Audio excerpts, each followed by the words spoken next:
All right, Malasana, all right? Malasana into crows. So a lot of people have a challenge with Malasana, right? They fall back, right? You want to feel like you're really extending up and out in opposition. Good, and the left arm down, right arm up is one variation. But really I'm pushing, right? Pushing against the knee and creating the opposition through the spine. Once you inhale, reach all the way up, then you can take the arm over and the other arm around. Eventually you bind, and this one gets a lot of fun. You can shift the weight onto one leg and lift up. Right? Down. And you got the other side, right? So I push into the opposite knee a little bit to create some space through this side of the body. Keep maintaining the elevation up, right? And it's right arm down, left arm up. So kind of, like you're opening and closing, and it bellows at a fire.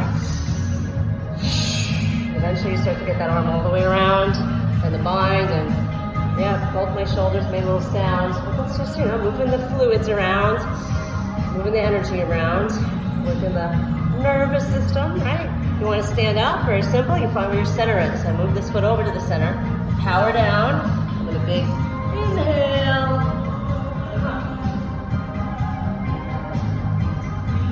Almost like flamingo, so sleep on one leg, right? And down. All right, for the next. So getting the knees to the armpits, we're doing a lot of postures in the sequence, many postures, right? So here you want to try to get knees and armpits closer and closer, right? So you can get lower, and you start to extend the fingers more forward. All right, getting lower and lower. But here's how we're going to get into the crow next. So you want to spread your fingers wide as you can, right? As wide as you can. These are great drills to do to strengthen the hands, just popping, open and close the fingers. Good, so now the hands are going to be directly under the shoulders, right? The elbows now are going to be directly over the hands. The hips now directly up over the hands. Once you get all those points in play, lifting the feet up is easy and effortless, right? It's just finding balance and counterbalance. Nice, you got it, Noelle?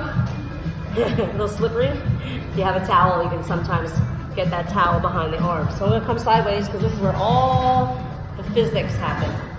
Perpendicular to the floor and then parallel to the floor. So trying to get a right angle hand, arm, and upper arm. So I kind of get back to first, then I get to the tiptoes. Once my elbows go right over the hand, boom, you come up easy. You gotta believe though, you gotta keep your head up, keep your chest up, keep your enthusiasm up.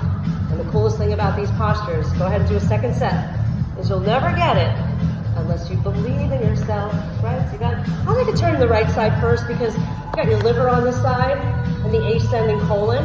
So I usually crush this side before the other side. If you want to understand a little bit of the science here, you can wrap in front of the knee or under, and then you can shift and come up. All right, once you get that bind, kind of unstoppable. All the different things you can do. Lift the left leg up, then coming back, and trying the other side. Left arm down, going through the variations on your own.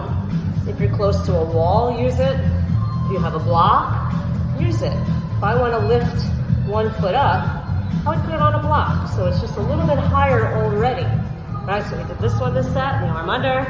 So then put the foot on a block on this side, and that might help you start the foundation. Right.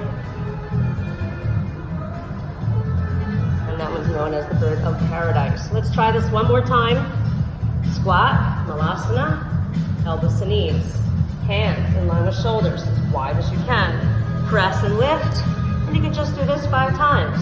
Press and lift, the feet aren't even coming up yet. You're just kind of like getting yourself in the right alignment. And then you press a little more, touch the feet. And you press a little more, tap. All right, you press a little more, tap. You can't be too tight. You can't be too forceful. And then one of the best things you can do is lift up as high as you can before you even take your feet up off the mat. So all I'm doing is lifting up one leg, simple. If you fall, no problem. Make it like you planned on it. Headstands are next, everybody. Yeah?